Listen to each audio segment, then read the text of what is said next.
अश्विनी आली होती फोटोशूट करायला। अश्विनी नाही, मीच गेलो निंबोरीला। रामकृष्ण हरी मित्रांनो, मी मंगेश सपकाळ। निंबोरीला जायला टाइम असल्यामुळे निघालो पारावरती। पटापट भागुबाई माता यांचं दर्शन करून घेतलं। मंगेशच्या घरी मंगेशची गाडी नेण्यासाठी मी आलो। अंकुश काका, मंगेशची आई, बहीण आणि मंगेश बसलेला होता। मग काय, काकूंनी चहा आणला। काही वेळाने परशान भाऊच्या मेडिकल जवळ आलो। परशान भाऊ सोबत गप्पा छप्पा मारल्या आणि आलो लखन शेठच्या दुकानात। घरी जाताना श्रुती आणि बाकीचे मुलं खेळत होती। सालेबुवांनी टाकलेल्या होत्या दातांच्या क्लिप। सालेबुवाला म्हटलं क्लिप दाखवा। मग बघा सालेबुवा कशी पळाली।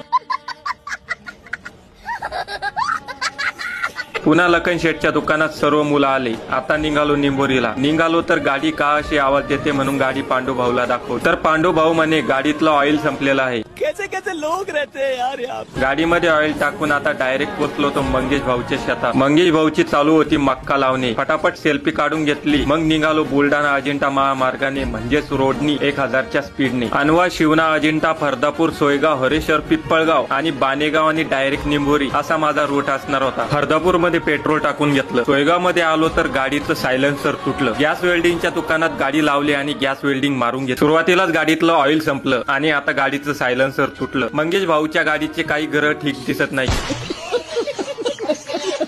गाडीचं सायलेन्सर बसूच तर चला म्हटलं थोडं थंड होऊया। मग काय बदाम शेक पिऊन घेतलं। आता पोहोचलो होतो हरेश्वर पिप्पळगाव या ठिकाणी। वाणीगावच्या मागे थांबलो आणि स्लो मोशन मध्ये व्हिडिओ बनवून घेतला बरं का। हम भी वो हैं जो कभी किसी के पीछे नहीं खड़े होते। आता 1000च्या स्पीडने वाणीगाव मार्गे निघालो। वाणीगावच्या पुढे आलो। निंबोरी जवळ अश्विनीची ही शाळा। अश्विनीचं लहानपण याच शाळेत गेलेलं। ज्यावेळी पण आम्ही या ठिकाणाहून जातो त्यावेळी अश्विनीला आठवणी आठवतात। आता पोहोचलो होतो मी निंबोरी या ठिकाणी। पटापट गाडी लावली, चाबी खिशात घालून निघालो घरी आलो तर छकू करत होती अभ्यास। पटापट बूट चप्पल काढून घरामध्ये गेलो। आलो तर आई आणि शिव झोपलेले होते। माझा साल्या मामी अश्विनी बाहेर बसलेल्या होत्या, पण मामा घरी नव्हती। आता मी आलो म्हटल्यावर अश्विनी आली ना पळतच।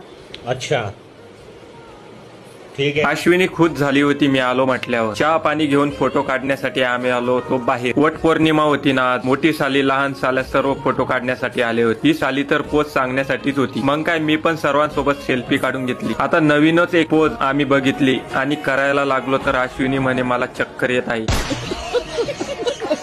फोटो काढून आता घरी आलो तर शिव आता उठला होता। खूप दिवसांनी शिव भेटला होता। जवळपास 1 महिना झाला होता। शिव उठला आणि डायरेक्ट माझ्या मांडीवरती बसला। शिव माझ्याजवळ आला म्हटल्यावर मला पण भारी वाटत होतं। आता झाला होता जेवणाचा टाइम। तुम्हाला तर माहितच आहे आपल्याला सासरवाडीला कोणता पाहुणचार असतो, तर ते म्हणजे मांडी। ये बड़ी अच्छी बात कही आहे। चला मग व्हिडिओ आवडला तर व्हिडिओला लाईक, फॉलो, शेअर नक्की करा। पुन्हा भेटूया एका नवीन व्हिडिओ मध्ये। रामकृष्ण हरी।